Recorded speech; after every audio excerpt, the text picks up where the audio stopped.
దేవుడు దీవించునుగాక. సేవా పరిచర్య విషయంలో, ధర్మ విషయంలో ఏ లోటు రాకుండా సమృద్ధిని దేవుడు దయచేయునుగాక.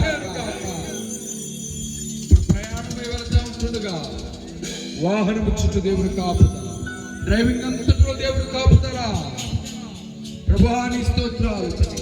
అలనాడు నీ ప్రవక్త అలసిపోయినప్పుడు ఆహారం ఇచ్చి బలపరిచి 40 రోజులు ప్రయాణం చేస్తే బలం ఇచ్చినట్లుగా సహాయం చేయండి.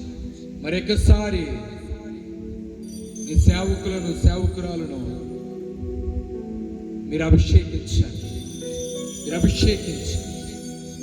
నీ యొక్క అభిషేకాన్ని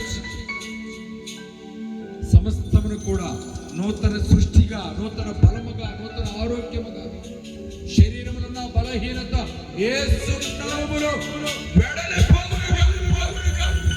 బలముగా సహాయం సంఘముగా, సేవకులముగా మేము చేస్తున్న ప్రార్థన సేవకులను మరింతగా దీవించి ఆశీర్వదించమని యేసు క్రీస్తు నామములో కూర్చున్నాము మా ప్రభు తండ్రి. ఆమేన్.